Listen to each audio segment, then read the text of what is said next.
Hey guys, what is up, and I welcome you to a new League of Legends video. In this video, I wanted to talk about a specific champion, Zed. As I'm sure most of you are aware, a lot of people right now are marking Zed as one of the weakest assassins in the game. The main reasons of course being one, the meta is just somewhat poor for him. It's hard for him to do proper assassinations, since he of course is very reliant on the death mark. But as of recent, a patch came out that nerfed Blade of the Rune King, which obviously was a core item on Zed. So with all of these indirect nerfs towards Zed, a lot of people are just thinking that he is not worth playing. Especially since now people don't even know what exactly they should build on him, since Blade of the Rune King is just simply not as good for Zed specifically. But in this video, I want to present a build to you guys that I call Duelist Zed, that incorporates Blade of the Rune King and then changes to it and makes it work very well with Zed's kit. Before I go into what the build is, first let's talk about the changes to the Blade of the Rune King. So if you're unaware, the changes that they did to Blade of the Rune King is they nerfed the active effect portion. As I'm sure you can see, it takes only 10% of the max HP and only steals 25% move speed compared to the 15% and 30% respectively on the old one. But on the other hand, they did buff the passive quite a bit, now taking 8% HP per auto attack versus 5.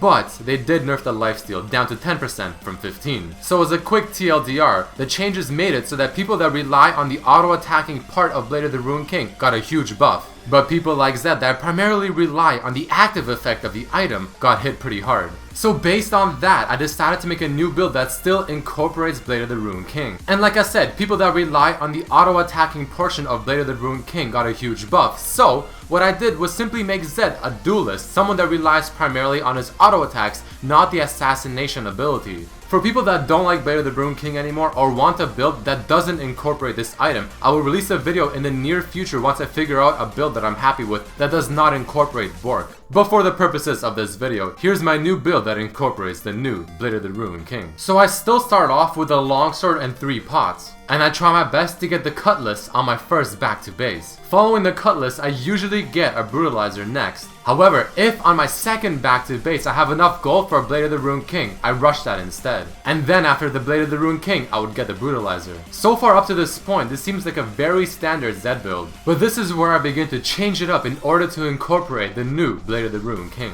The next item I get is I finish the brutalizer into a Youmuu's Ghostblade. Don't forget, the purpose of this build is to make Zed a duelist, aka someone that relies on their auto attacks in order to win a fight. And in my opinion, Youmuu's is one of the best items for assassins and even marksmen now in order to achieve that purpose. And the next item I'm about to mention is something that I love combining with Youmuu's, and that item is Infinity Edge. With this build, you're not as reliant on your death mark. But on the flip side, if you end up death marking a marksman and you end up getting a crit on that target, the amount of damage that your death mark will do is absolutely insane. So Youmuu's Infinity Edge is a very strong combo, especially now with the new Blade of the Rune King, constantly applying that 8% HP deduction per auto attack. Following the Infinity Edge, I'm sure most of you can guess what I get, Last Whisper, because obviously as an assassin, you do need some of that armor pen. And the last item is somewhat situational. If you're not doing very good or you want to play a bit more safe, you can always get a defensive item. However, personally, I love getting the Ravenous Hydra, because last time I checked, the active effect does apply on hit effects. And overall, this item just increases the amount of damage you can do thanks to the active effect by quite a lot. So this is the build that I call Duelist Zed. With this build, you can even outduel certain champions like Jax or Fiora, but it will require some smart shadow usage from your end. So definitely give this build a try, especially with the new Blade of the Rune King. I think it works exceptionally well.